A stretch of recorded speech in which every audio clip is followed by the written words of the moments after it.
Hey there, Pagan Perspective. My name is Danny, and welcome to Monday on Subs Week. This week, our question comes from May Wood, and it's the same question that the regular hosts answered last week. So if you want to go back and watch those videos, I strongly encourage you to do so. They are excellent. I'm going to try and cover different ideas that haven't already been covered, but we've really approached this topic in a lot of interesting ways already. So I've been pretty lucky in my life that most of my interactions with Christians or those who with different beliefs have been pretty positive and have not had the same animosity that many pagans feel on a regular basis. Part of this is because my personality type, when people approach me with arguments or really intense questions, I actually am very excited.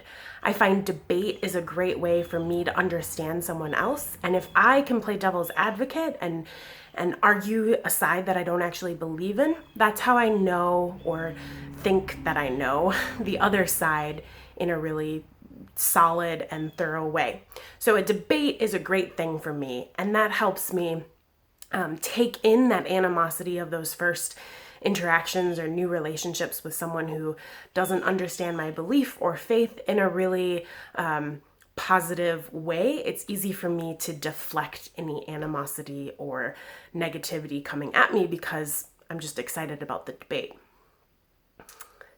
Now, outside of that, I would like to do an exercise with you. So take a piece of paper or, paint on your computer or whatever and draw an iceberg.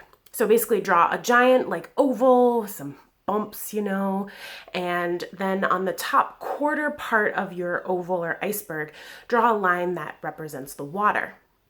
Now, in your top part of your iceberg, that is what people see about you on a regular basis. That's the identity that they can easily and quickly identify.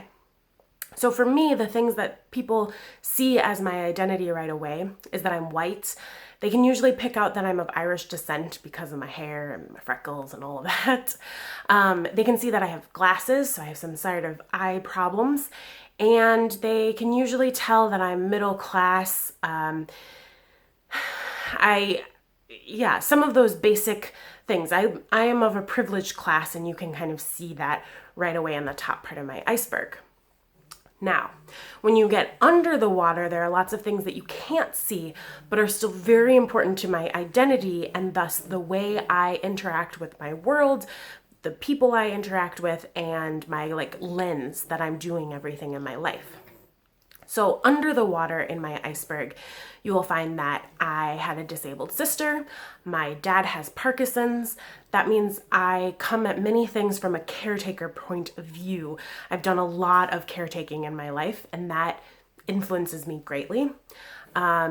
We did not have a lot of money growing up, so I have some, anxiety about money issues and things like that. That is under my iceberg and a big influence on my life.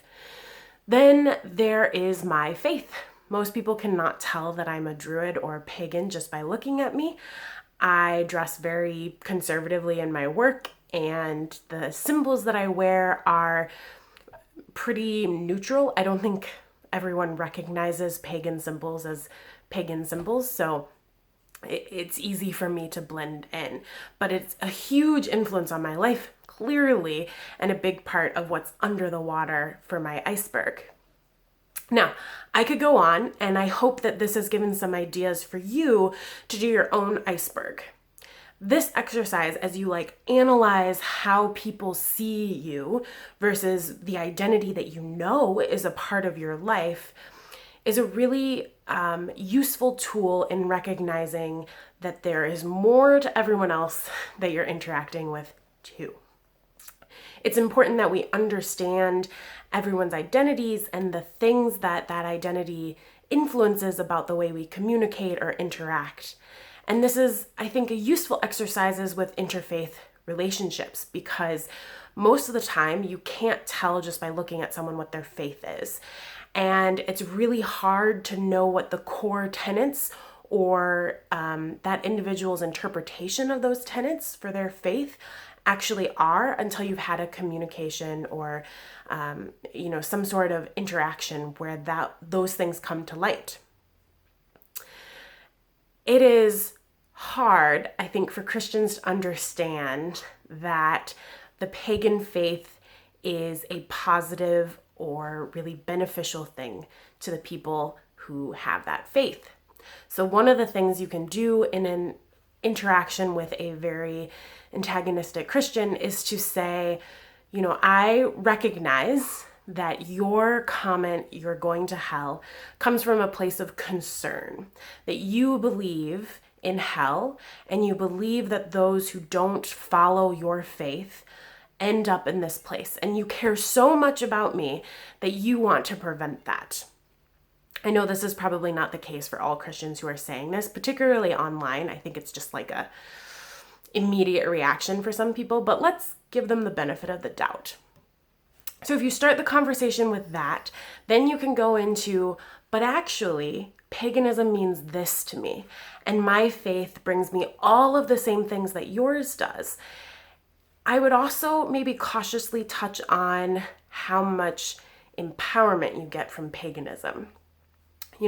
Christian faiths, Abrahamic faiths, often focus on giving up a certain amount of control and power to the greater design and ideas of God. This is a very powerful and, motivating asset to those who believe in that faith. It gives them some sense of understanding the ridiculousness and randomness of the universe we live in. I think pagans, on the other hand, particularly those of us who practice some type of witchcraft or magic practice, have the opposite feeling. We feel really empowered by our relationships with ancestors, spirits of place, deity, because we can participate in the universe that we create. We have a direct and sometimes immediate effect on the world around us. And this is where I think sometimes the core animosity comes from, because a pagan is never going to feel like they don't have some sort of say in their afterlife. They don't have some sort of say in their current life. And this empowerment, I think, sometimes confuses and frankly scares people from an Abrahamic faith, because it's so opposite in a lot of ways.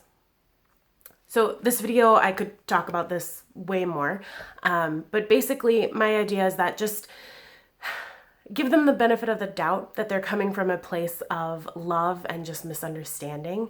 Recognize in yourself that you are not seeing everything of that individual. There's so much more to their identity and their beliefs, and the only way that we can really understand someone else's perspective is to have patience and communicate with them.